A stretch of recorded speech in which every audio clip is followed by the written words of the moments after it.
Oh, and a very good evening. You're watching the news at 6 on Rajya Sabha television with me, Frank Pereira. Here are the headlines. ISRO creates history yet again, launches India's most powerful and heaviest homegrown rocket to date. The GSLV Mark III is carrying a satellite weighing more than 3 tons.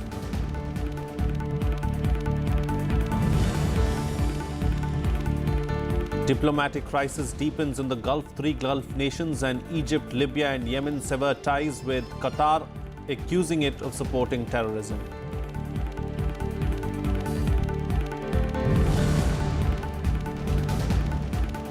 India's chances of securing an NSG seat continue to look slim. China again plays spoilsport, says Delhi's bid has become more complicated under new circumstances.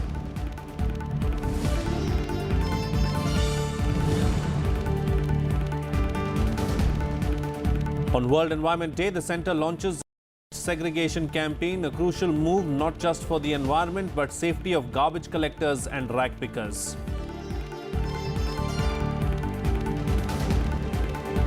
Well, ISRO added another feather to its cap on Monday, successfully launching India's heaviest communication satellite, the GSAT-19, aboard homegrown GSLV Mark III rocket.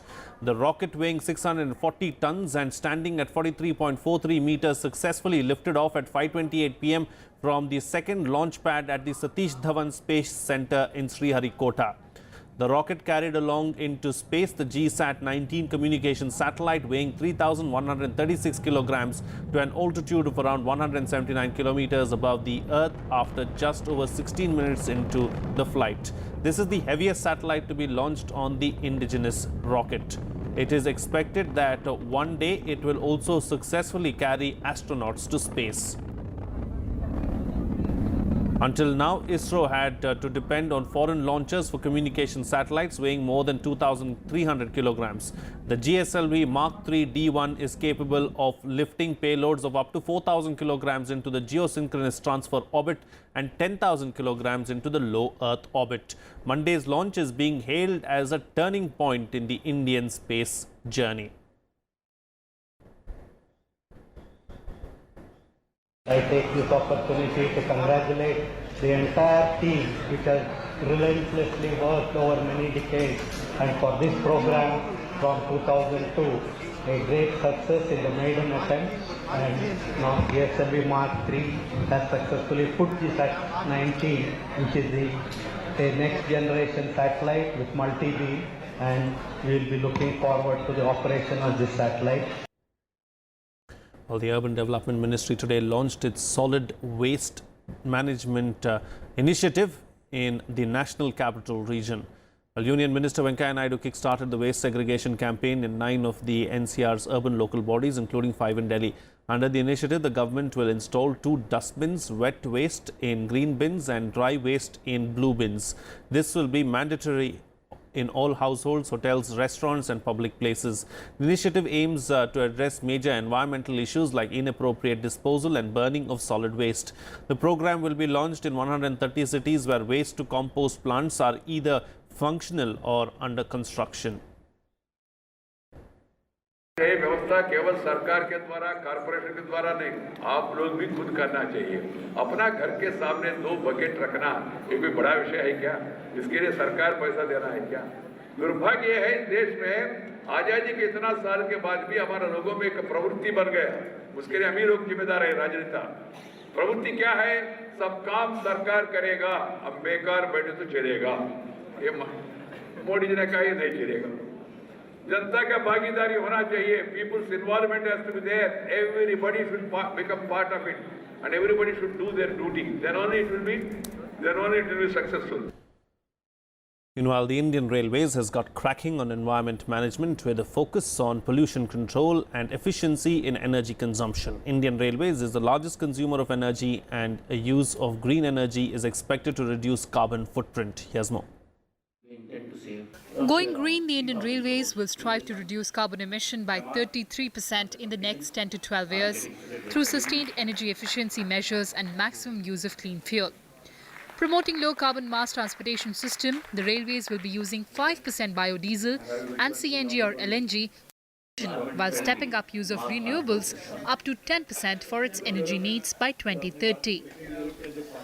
Diesel guzzling engines of the Indian Railways will soon give way to the fast-moving trains running on electricity.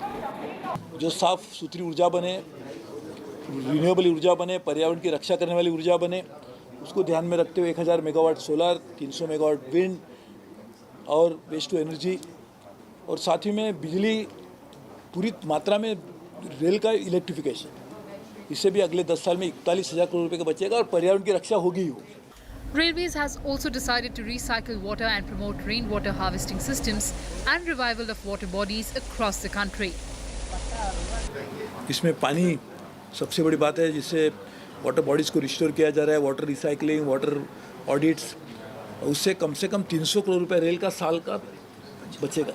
Railway lines spin a web through the length and breadth of the country, spanning over 63,940 kilometers.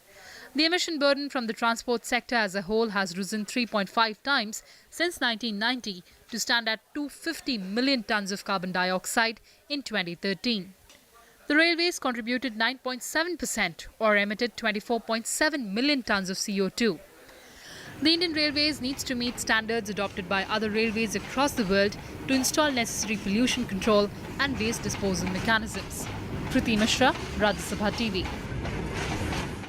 Well, at least 24 passengers were charred to death and 13 others injured after a truck collided with a bus on the national highway in Bareilly district of Uttar Pradesh. The bus belongs to Uttar Pradesh State Transport Corporation and was heading from New Delhi to Gonda depot. According to witnesses, the bus caught fire moments after colliding with a truck, giving no time for passengers to rush out. The driver of the bus is also among the deceased, while the conductor received serious injuries. The driver of the truck, though, is absconding. Prime Minister Narendra Modi condoled the loss of lives and sanctioned 2 lakh rupees each to the kin of those killed and 50,000 rupees each to those who were injured. UP Chief Minister Yogi Adityanath also announced similar financial assistance, including 25,000 rupees for those with minor injuries.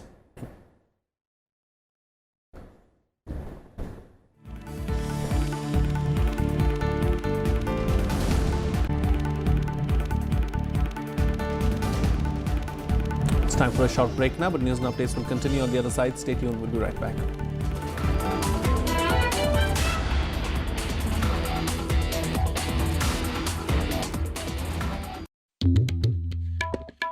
The story we thought we knew. The story of magnificence.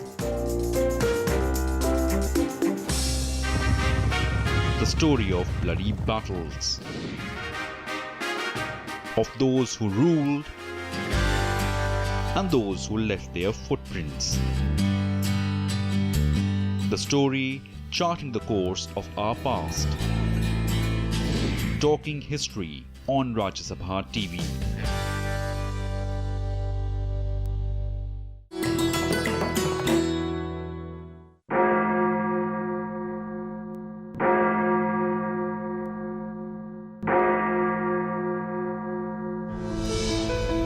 St. Thomas Basilica. One of the world's 3 churches that is built over the Tomb of Apostles. St. Thomas was one of the 12 apostles of Jesus Christ who brought Christianity to India. With an underground tomb where the remains of St. Thomas are laid, this magnificent basilica is of Gothic architecture.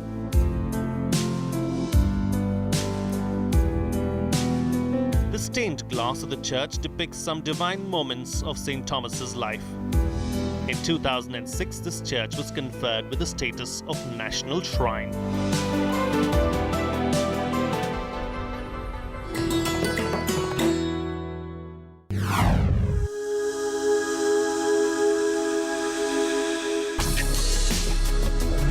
Tales that inspire. Stories of social change.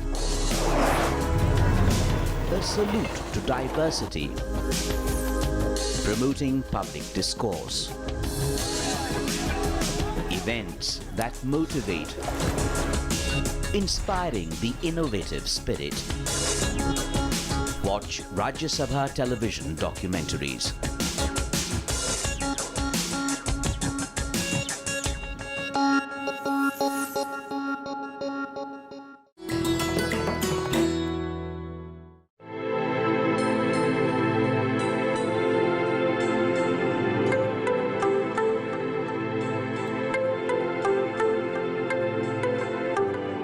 Rabindranath Tagore was awarded the Nobel Prize for Literature in 1913 for his book Gitanjali.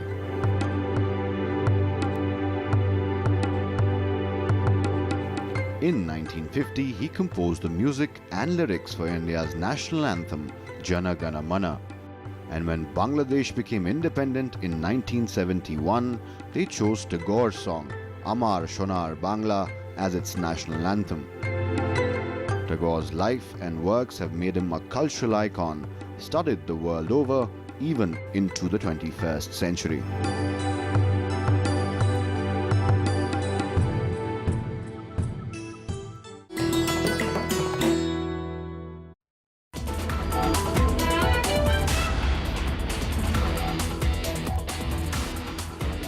Welcome back. You're watching Rajya Sabha television. Well, now to the latest from Jammu and Kashmir. Union Home Minister Rajnath Singh hailed the CRPF and state police for their alertness and courage in foiling an early morning suicide attack on a CRPF camp in Bandipora district.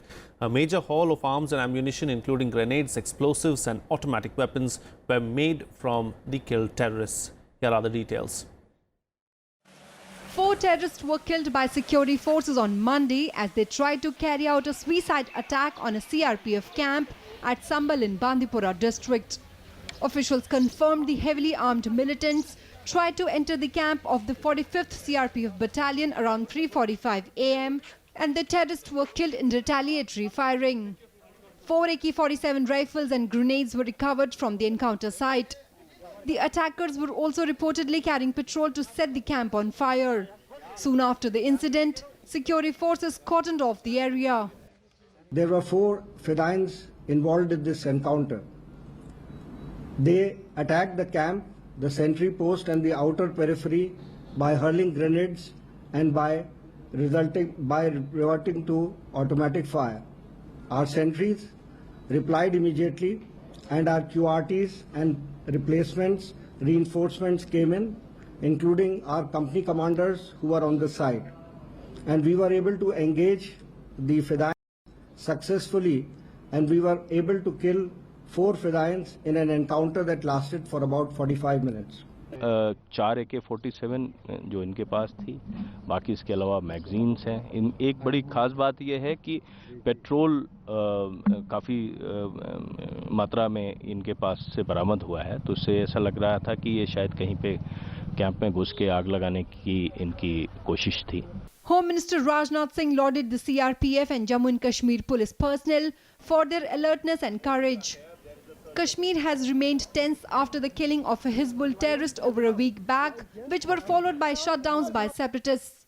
Several separatist leaders, including Mirwaiz Omar Farooq, were also put under house arrest to stop them from holding a meeting at Hardline Hurriyat Conference Chairman Syed Ali Gilani's residence. The meeting was convened to discuss the NIA raids on a separatist leader for allegedly accepting money from Pakistan to cause unrest in Kashmir.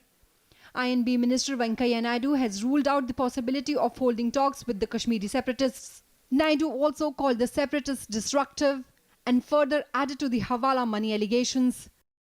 Staying in the country, eating the country's food,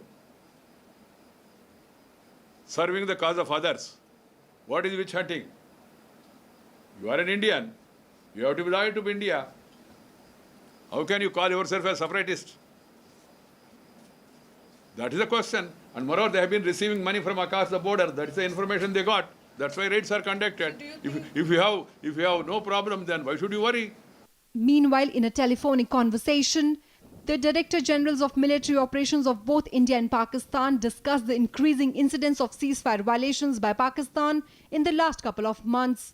Bureau Report, Rajya Sabha TV. Well, let's take a look now at some other news from across the country and nationwide.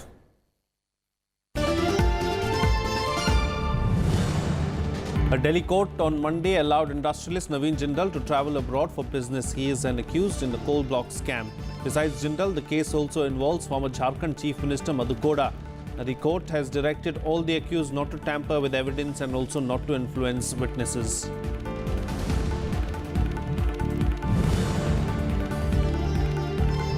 The Central Bureau of Investigation has appealed to a Delhi court to extend the remand of gangster-turned-politician Mohammad Shahabuddin in an ongoing investigation relating to murder of Bihar journalist Rajya Ranjan.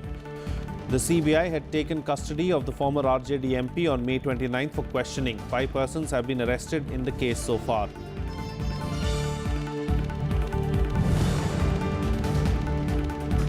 The agitation by farmers in Maharashtra continued for the 5th day on Monday. The traders have also shut down their shops in support of farmers at several places including Nashik, Ahmednagar and Aurangabad.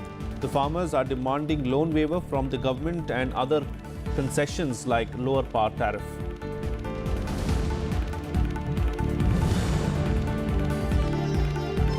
Fourteen judges took oath on Monday as additional judges of the Bombay High Court. This takes the strength to 75. The newly appointed judges were sworn in by Chief Justice Manjula Chellur in the presence of all other judges of the High Court. The sanctioned strength of judges in the Bombay High Court is 90.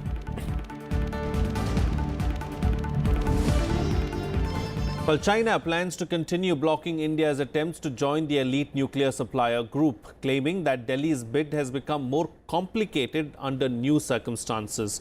However, China did not elaborate what these circumstances were. The nuclear suppliers group has 48 member countries who control trade in sophisticated civil nuclear technology. China is among the countries that object to India's admission to the bloc. For any new country to become a member, there should be consensus among the other nations. China's Assistant Minister of Foreign Affairs said, and I quote about the nuclear suppliers group, "It is a new issue under the new circumstances and it is more complicated than the previously imagined." Pakistan has also applied for entry to the NSG. Even though China does not openly back Islamabad's entry either, it does group India and Pakistan in the same bracket. NSG rules require that members be signatories of the Non-Proliferation Treaty. Both India and Pakistan are yet to sign that. But it is also notable that India's record of nuclear non-proliferation is in sharp contrast to Pakistan's, something reiterated time and again by countries including the United States. Well, it's time for another quick breather on the program, but we'll be back with more news and updates. Stay tuned.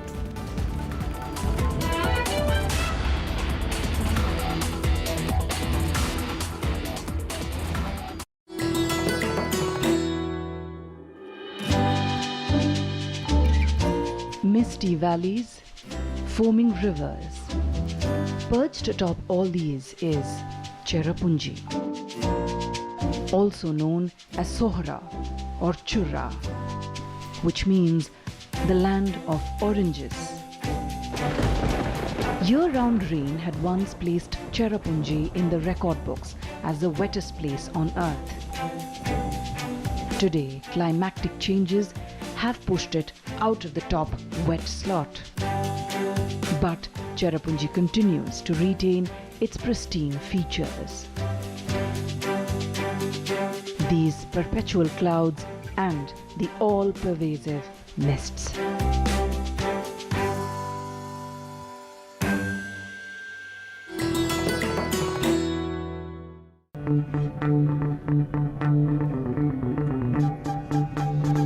Art arisen from a multi-hued cultural canvas.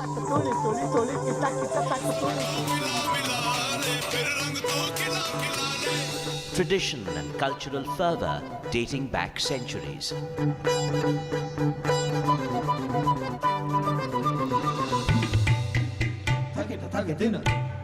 And encircling them all, there's a magic that awes. Embrace your nation's brilliant human warmth.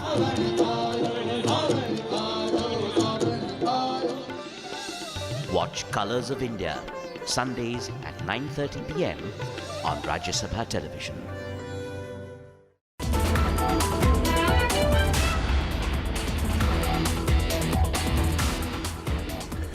Welcome back. You're watching Rajya Sabha television. Well, in the deepening of a rift in the Gulf, Saudi Arabia, United Arab Emirates, Egypt and Bahrain have cut diplomatic relations with Qatar, accusing the Gulf state of supporting terrorism. Libya and Yemen also joined the countries in severing ties with Qatar. The move has sent oil prices soaring upwards and several international flights suspended that were Qatar bound. مصدر مسؤول أن حكومة المملكة العربية السعودية انطلاقا من ممارسة حقوقها السيادية التي كفلها القانون الدولي وحماية لأمنها الوطني من مخاطر الإرهاب والتطرف، فإنها قررت قطع العلاقات الدبلوماسية والقنصلية مع دولة قطر، كما قررت إغلاق كافة المنافذ البرية والبحرية والجوية ومنع العبور في الأراضي والأجواء والمياه الإقليمية السعودية. Some of the most powerful states in the Arab world have decided to part ways with one of their allies, signaling the worst rift in years in the Arab world. Saudi Arabia, Egypt, the UAE and Bahrain have cut diplomatic ties with Qatar, isolating the tiny energy-rich country by cutting off its land, sea and air routes to the outside world. The countries accuse Qatar of supporting terrorism, its ties with Hamas and recent alleged statements by its emir Sheikh Tamim bin Hamad Al Thani in support of Iran seem to have plunged the Gulf into its latest crisis. It all started with a phone call from Qatar's ruling emir to Iranian President Hassan Rouhani, congratulating him on his re-election. The call was seen as a clear public rebuttal of Saudi Arabia's efforts to force Qatar to fall in line against the Shiite-ruled nation. The economic impact was felt immediately as oil rose 1% before paring gains on Monday and Qatar's main stock index fell more than 7%. The UAE stock market too suffered a pullback in share prices after the Qatari stock market opened with an 800-point drop. زي ما يعني ذكرت في بداية الكلام انه اسواقنا بتتأثر ببعضها، يعني النهارده في جلسة تداول اليوم كان في بعض الضغوط البيعية لكن كانت مش بنفس الحدة اللي بنشوفها دلوقتي مع بداية التعاملات. مع افتتاح السوق القطري كان هناك تراجع حاد، شفنا انه تراجع بحوالي 800 نقطة مع بداية الجلسة. تأثرنا هنا بشكل أكبر مما كنا عليه في البداية. Following the announcement, airline carriers from Dubai and Abu Dhabi have announced their plans to suspend all flights to and from Doha starting Tuesday. Dubai-based carrier Emirates said it will suspend all flights to and from Doha until further notice, joining UAE-based Etihad Airways in a similar move. In an email notification, the Emirates said, and I quote, "All customers booked on Emirates flights to and from Doha will be provided with alternative options, including full refunds on unused tickets and free rebooking to the nearest alternate Emirates destinations." The fallout comes just 10 days after President Donald Trump visited Riyadh to call on Muslim countries to stand united against any form of terrorism. However, the US was quick to respond, saying the move will not help fight terrorism, urging the countries to address their differences instead. We certainly would encourage the parties to sit down together and address these differences. And if there's any role that we can play in terms of helping them address those, we think it is important that the GCC remain unified. I do not expect that this will have any significant impact, if any impact at all, on the unified fight against terrorism in the region or globally. The coordinated move dramatically escalates a dispute over Qatar's support for the Muslim Brotherhood, the world's oldest Islamist movement, and adds accusations that Doha even backs the agenda of regional arch-rival Iran. Qatar has criticized the move as a violation of its sovereignty and denies allegations made by the other countries. Bureau Report, Rajya Sabha TV. Meanwhile, China on Monday mounted a defense of its all-weather ally Pakistan, saying one country alone cannot tackle terrorism. This reaction came after Afghanistan accused Pakistan of helping carry out last week's deadly bomb blast in Kabul. China's defense comes days before a regional treaty on combating terrorism and extremism is to be discussed at the Shanghai Cooperation Organization Summit in Astana on June 8th. India and Pakistan are to formally join the Eurasian Security Grouping during the summit. China said it was not possible for any one country to tackle the present threats posed by terrorism. It also urged the international community to step up cooperation and work together to jointly tackle the threat. 二是就国际和地区重大问题充分交换意见。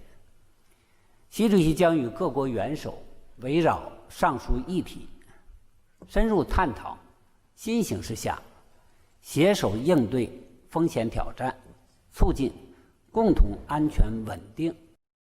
Let's take a look now at some more news from across the world in Global Buzz.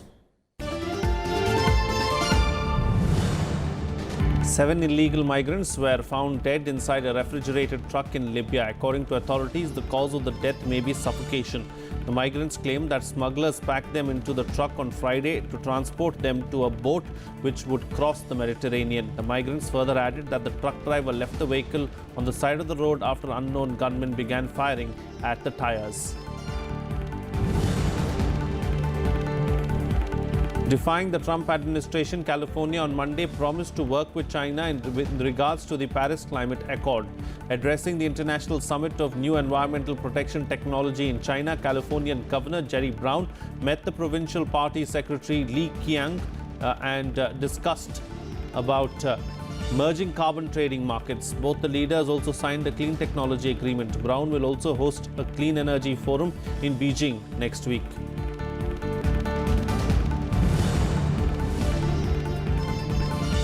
The British police on Monday arrested 12 persons in connection with the terror attacks at London Bridge that killed 7 people and injured dozens others on Sunday.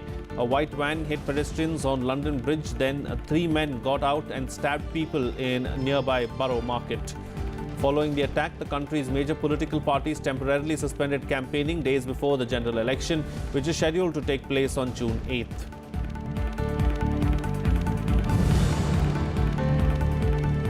Australian police on Monday killed a hostage taker and rescued the woman at a Bay Street apartment in Melbourne City following reports of an explosion. 3 police officers were also injured as they stormed the building to end the hostage situation. The body of another man was also found on the spot. The motive behind the incident is not yet known.